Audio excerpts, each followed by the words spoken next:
Question number 8.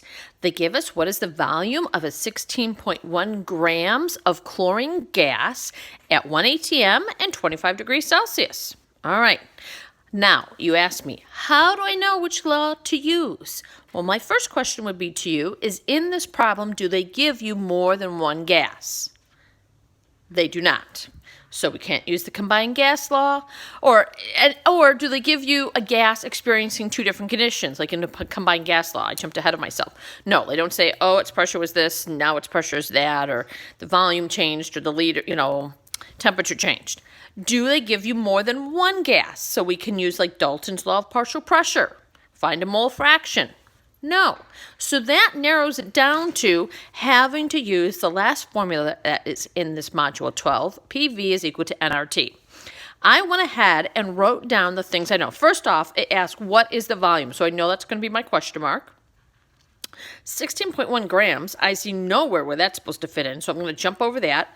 They give us the pressure of 1 atm, and they give us a temperature of 25, which I automatically switched to. I should have put down that this was in degrees Celsius, and we added the 273 to get it into the 298 degrees Kelvin. All right, and then, of course, you have to have your constant memorized, and it would be really important that you know those units, so that way you can always check. Oh, yep. Kelvin, Kelvin, ATM, ATM. So I'm missing a mole amount. Well, can we take this 16.1 grams and convert it into moles? Oh, yes, we can. Watch the magic of the folded paper. I know you guys are like way wowed by that. Mrs. Farmer's technology here. So we're going to take 16.1 grams. Why did I make it chlorine 2? Like, chlorine with a subscript of 2. Because if we row way back to one of the first few modules, we learned about homonuclear diatomic elements. Chlorine is. So when it's a gas, meaning it's appearing all by itself, it cannot be by itself. It has too many identity issues, okay? It doesn't have enough self-confidence, so there's got to be always two of them. All right, so that's why it's chlorine 2. And when we go to convert it from grams to moles, we need to have 2 of that chlorine's added in. I know normally it's like 35.5. You got to add that in twice because it's chlorine 2. All right, great. So you go through that and you make sure, I want to do a different color. Sorry there. Our grams of chlorine cancel out with our grams of chlorine, so we know we've put our units in the correct place. We do our math of the 16.1 divided by the 71, and we should, I can have 3 sig figs, get 227 moles of chlorine gas. Perfect. So I'm going to write that up here. 227 moles of chlorine gas. Wonderful. Now I just need to rearrange to solve for my volume. Once again, you should be able to do this because of the algebra that you've taken.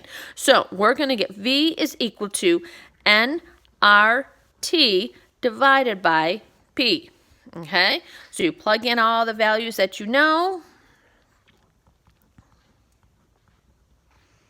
It's going to take me a second here. I probably should have had this written down ahead of time, but I didn't want you guys to cheat and look ahead. Whoops, wrote down my wrong units and see what I had put down. So, and then my little itty bitty temperature. Boy, this is as bad as when I'm writing it on the overhead transparency. All divided by the pressure, which in this situation really matters diddly squat amounts since it's 1. But it still helps because it gives us 3 sig figs so we can make sure we obey our laws.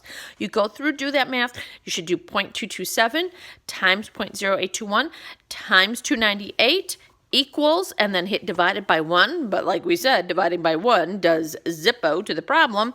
And you should get an answer of 5.55 liters. All right. All of our units cancel out because the mole there, K was on top, the K was on top. This ATM divided by this ATM. So that is our final answer. All right. Let me quick check to see how many points. I would like this one to be worth 2 points. All right. So as you're adding your points together, that one is worth 2.